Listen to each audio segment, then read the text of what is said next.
You're watching the Fox 11 News at 10.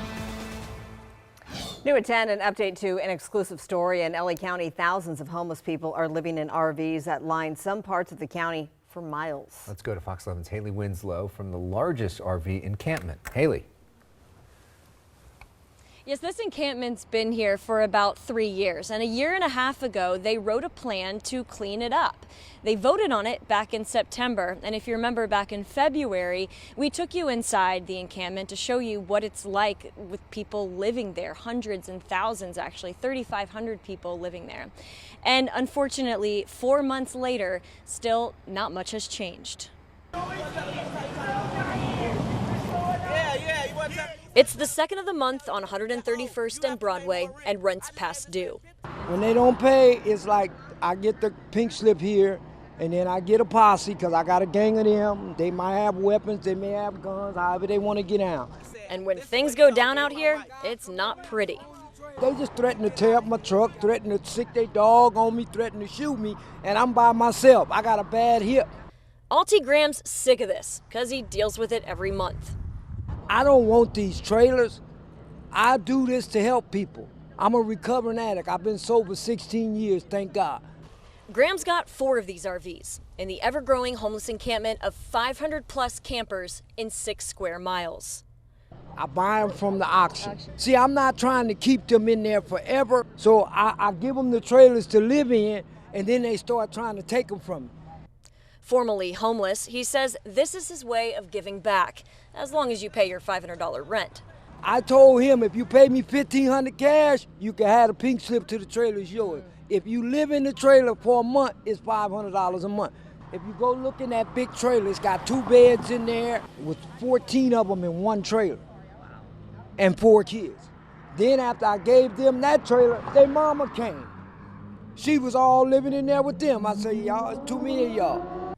One of the 14 is Mariah Hardy, who invited us in to see how they all fit. It's been awful, really. Oh, really? I'm just trying to stick it out for my mom and them.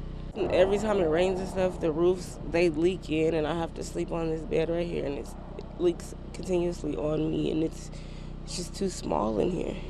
To keep someone from stealing it, a small motorbike commands most of the floor space, in between the 2 beds that 14 people share, with an extension cord strategically held up by this pink teddy bear's toes. The kitchen consists of a microwave underneath a bong, kids' toys, hot sauce, and garlic salt. In order for us to make any food and stuff, we have to unplug everything, like the TV and the phones and stuff, and plug it in. What's it like at night? It's just, you have to just watch all your stuff because they come past. They stole the kids' bikes and their scooters and stuff from outside. We had them locked up. They cut the locks off, and somebody robbed a dispensary, and stuff is burning down over here. I told my mom, like, no, we have to go. It's gotta be scary with little kids here. Yeah, very. The kids don't even come outside at night. They have to stay in the house. We have to keep them in the house. Do you think this is better than living in a homeless shelter? No. You'd rather live in the shelter? Yes. Why don't you? Because I'm on medication and they don't qualify me. What's the worst stuff you've experienced living here? People trying to get in. Like the door, it doesn't lock. So they're able to open the door and just come in when they want to. Thieves, druggies, bad guys who come in for whatever they want. Inside this largest concentration of homeless RVs in mostly unincorporated LA County, the problems only continue to grow. This fire, one of 4 just this week. In April, we told you about 20 homeless fires here, all within 1 mile in 1 week. Law enforcement and community leaders, they try to help, but they've only made a small dent. They cleaned up several streets at the end of May and have a big sweep planned for July. Voluntarily leading the charge is David Matthews, even though his community of Harbor Gateway only represents about 5% of the encampment, where roughly 3,500 homeless, stretching down about 30 blocks, call home. And I think the biggest thing is the families. I think having all these children in these RVs, especially with the heat coming, we've got to get the families off the streets. How many kids now? We have over 100 children on the streets right now in this corridor. In 6 square miles. Yes.